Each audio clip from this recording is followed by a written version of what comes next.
Polres Flores Timur Polda NTT turut membantu penanganan dan evakuasi korban erupsi Gunung Api Lewotobi laki-laki yang terjadi di Kecamatan Luang Gitang, Kabupaten Flores Timur, Nusa Tenggara Timur.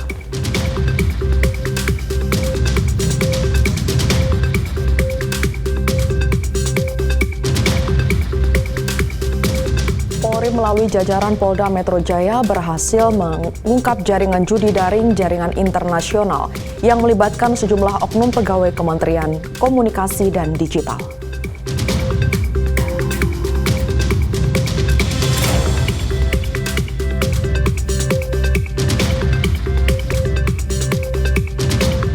Menjelang peringatan hari jadi ke-79 Brimob tahun 2024, anggota ex-Brimob yang berdinas di Polres Ngawi, Polda Jatim melakukan penanaman pohon.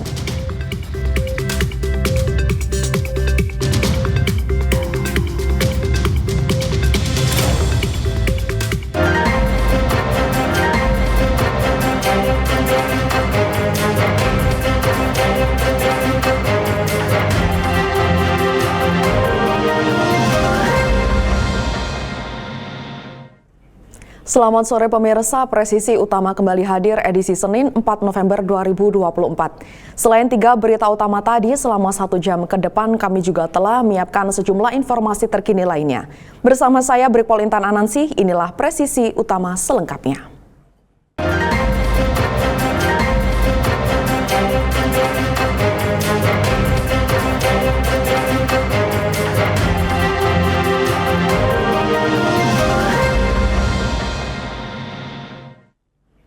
Polres Flores Timur Polda NTT turut membantu penanganan dan evakuasi korban erupsi Gunung Api Lewotobi laki-laki yang terjadi di Kecamatan Luang Gitang, Kabupaten Flores Timur, Nusa Tenggara Timur. Upaya penyelamatan dilakukan oleh personel gabungan dari Polres Flotim, TNI, dan tim Tagana untuk meminimalisasi korban dan membantu warga bangkit dari bencana. Polres Flores Timur berperan penting dalam upaya penanganan dan evakuasi korban erupsi Gunung Api Lewotobi laki-laki yang terjadi di Kecamatan Luang Gitang, Kabupaten Flores Timur. Setelah erupsi hebat yang terjadi pada hari Minggu malam, status Gunung Lewotobi meningkat dari level 3 siaga menjadi level 4 awas. Hal ini menandakan keadaan yang semakin kritis. Akibat erupsi, material panas, batu api, dan abu vulkanik terlempar hingga radius 6 km, menyebabkan kerusakan dan menimbulkan korban jiwa. Dari data sementara, erupsi ini telah menelan korban tewas sebanyak 9 orang, puluhan luka-luka, dan banyak bangunan hangus terbakar. Warga dari 7 desa sekitar, yaitu Desa Klatanlo, Dudipali, Nobo, Hokenjaya, Borukedang, Pululera, dan Nawakote terpaksa mengungsi menuju perbatasan Kabupaten Sika dan Kecamatan Tetehen. Tidak hanya rumah warga, beberapa bangunan publik mengalami kerusakan akibat terjangan abu vulkanik dan petir yang menyambar. Menurut laporan petugas, letusan terjadi saat sebagian besar warga masih tertidur, sehingga banyak yang tidak sempat untuk menyelamatkan diri. Lontaran batu api dan material vulkanik menghujani area sekitar gunung selama lebih dari 2 jam. Hingga Senin pagi, petugas gabungan masih terus melakukan evakuasi korban yang tertimpa reruntuhan bangunan. Upaya penyelamatan terus dilakukan oleh Polres Flotim, TNI, dan tim Tagana. Personel gabungan masih beroperasi di wilayah yang terdampak parah, termasuk membersihkan akses jalan dan memastikan para pengungsi mendapatkan bantuan yang dibutuhkan. Evakuasi korban dilakukan dengan prioritas pada keselamatan, terutama bagi warga yang mengalami luka parah atau tertimpa reruntuhan bangunan. Kehadiran dan kesiapsiagaan Polres Flotim serta tim gabungan diharapkan dapat meminimalisasi korban dan membantu warga bangkit dari bencana yang melanda. Direktorat Reserse Kriminal Umum Polda Metro Jaya berhasil menangkap pelaku kasus pembunuhan seorang wanita yang ditemukan tewas tanpa kepala di kawasan Pelabuhan Muara Baru, Penjaringan, Jakarta Utara pada 29 Oktober 2024 lalu. Dan berikut laporan reporter Polri TV Ica Tanasya dan juru kamera mural Almas di Polda Metro Jaya. Ya pemirsa, pada peristiwa yang sempat ramai diperbincangkan terkait dengan penemuan jasad seorang wanita tanpa kepala di dalam karung yang ditemukan di kawasan Pelabuhan Muara Baru, Jakarta Utara pada 29 Oktober 2024 lalu ini, pihak kepolisian berhasil menangkap pelakunya, yakni seorang pria berinisial FF yang ditangkap di kediamannya di Muara Baru, Jakarta Utara, tepat tidak lama setelah jasad ditemukan. Selain pelaku, pihak kepolisian juga mengamankan sejumlah barang bukti seperti gerobak yang digunakan oleh pelaku untuk membawa jasad korban, kemudian juga ada karung hingga busa yang digunakan untuk menutup jasad korban, lalu hingga satu buah pisau.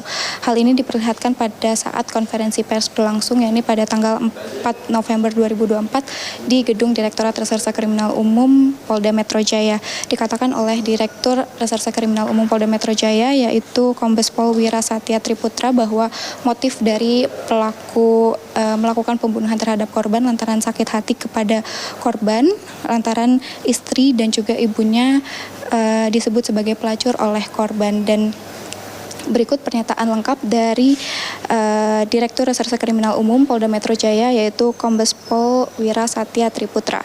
Sedangkan untuk motif, tersangka melakukan pembunuhan didasarkan karena tersangka merasa dendam dengan korban akibat si korban memaki istrinya atau memaki istri pelaku dengan kata-kata perek atau mungkin dengan kata-kata yang tidak pantas. Hal tersebut yang memicu daripada tersangka atau yang menyulut emosi tersangka sehingga terlintas di dalam benak pikirannya untuk melakukan pembunuhan.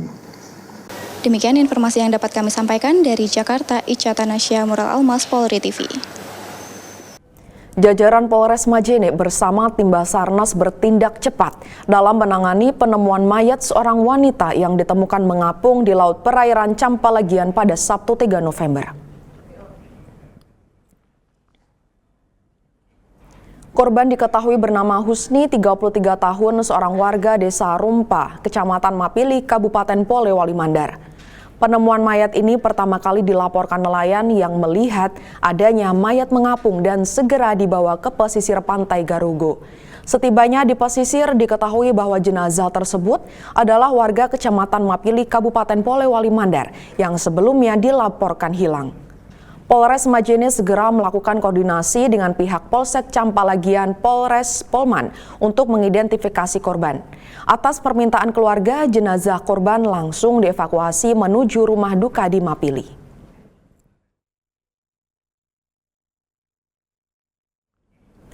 Polda Nusa Tenggara Barat menggelar konferensi pers pengungkapan kasus narkoba periode September 2024 di Tribun Lapangan Baradaksa Polda NTB.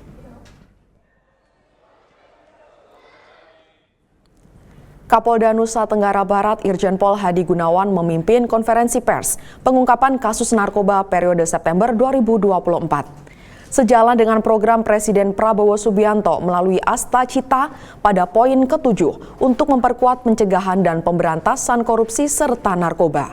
Kapolda NTB juga mengungkapkan jika Polda NTB sedang merancang strategi terbaik untuk mengatasi permasalahan narkoba.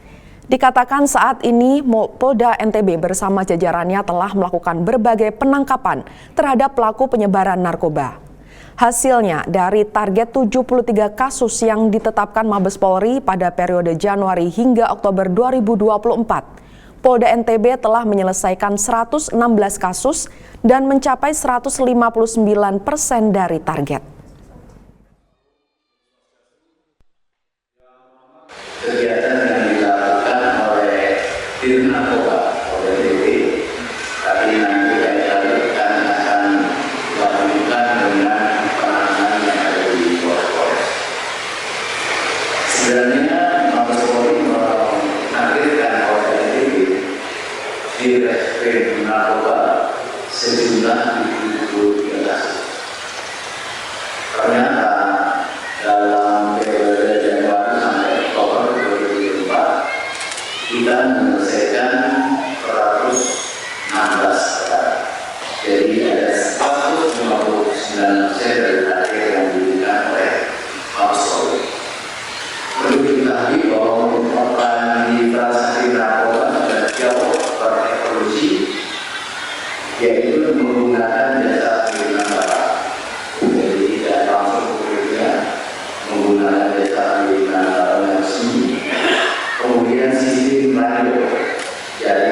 Polri melalui jajaran Polda Metro Jaya berhasil mengungkap jaringan judi daring jaringan internasional yang melibatkan sejumlah oknum pegawai Kementerian Komunikasi dan Digital.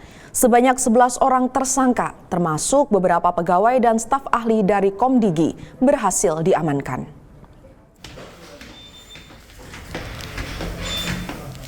Para pelaku berhasil ditangkap di sebuah ruko di kawasan Galaksi, Kota Bekasi, Jawa Barat pada Jumat 1 November lalu. Ruko ini diketahui digunakan sebagai kantor satelit untuk operasional jaringan judi daring. Para oknum diduga menyalahgunakan wewenang dengan motif mendapatkan keuntungan pribadi melalui imbalan uang. Mereka dengan sengaja membiarkan sejumlah situs judi daring tetap beroperasi meskipun memiliki kewenangan untuk memblokirnya. Pengungkapan kasus ini menjadi bukti komitmen Polri dalam memberantas praktik perjudian daring yang merugikan masyarakat. Menurut Karopenmas Divisi Humas Polri, Brigjen Pol Trunoyudo Wisnu Andiko, kasus ini juga telah mendapatkan asistensi dari Bareskrim Polri. Perkara yang ditangani oleh Polda Metro Jaya mendapatkan asistensi dari Bareskrim Polri. Yang kedua, juga Polri telah melakukan langkah-langkah koordinasi dengan stakeholder, dan kemudian juga yang perlu kami sampaikan di sini adalah terkait penyalahgunaan wewenang oleh oknum pegawai pada Kementerian yang menerima sesuatu untuk tidak melakukan tugas dan fungsinya. Dan kemudian juga tentunya ini masih terus dilakukan secara intens proses pemeriksaan dalam penyidikan tentunya. Sekali lagi nanti akan lebih lengkap, tentunya kami akan menyampaikan setelah proses pemeriksaan secara komprehensif, lengkap, dan tentunya akan disampaikan melalui press conference. Polri mencatat gangguan keamanan dan ketertiban masyarakat mengalami penurunan sebesar 350 kasus atau 22,86%, dengan rincian 1.531 kejadian pada hari Sabtu 2 November 2024 dan 1.181 kejadian pada hari Minggu 3 November 2024. Dari jumlah kejadian tersebut terdapat 5 kasus kejahatan yang menjadi catatan kepolisian. Berikut penjelasan lengkap dari Kepala Bagian Penerangan Umum Biro Penerangan Masyarakat, Kombes Pol RD Adri Mulancaniago pada hari Senin 4 November 2024 di ruang mini conference Divisi Humas Polri. Secara umum, tren gangguan Kamtibmas mengalami penurunan sebanyak 350 kasus atau 22,86%, yaitu pada hari Minggu 3 November 2024 sebanyak 1.181 kejadian. Dan pada hari Sabtu 2 November 2024 sebanyak 1.531 kejadian. Apabila dilihat dari data tren kejahatan, yang menjadi catatan kepolisian ada 5 kasus kejahatan yang jumlah kejadiannya tertinggi antara lain pencurian dengan pemberatan, curat sebanyak 53 kasus, narkotika sebanyak 71 kasus, curanmor sebanyak 24 kasus, judi sebanyak 33 kasus, pencurian dengan kekerasan, curas sebanyak 11 kasus. Terdapat jumlah laka lantas yang terjadi pada tanggal 3 November 2024 sebanyak 362 kejadian. Apabila dibandingkan dengan tanggal 2 November 2024 sebanyak 456 kejadian mengalami penurunan sebanyak 94 kasus atau 20,61% dengan rincian sebagai berikut. Jumlah kecelakaan 362 kejadian, korban meninggal dunia 32 orang, korban luka berat 40 orang, korban luka ringan 378 orang. Kerugian materi Rp662.560.000. Pemirsa, tetaplah bersama kami, Presisi Utama akan segera kembali.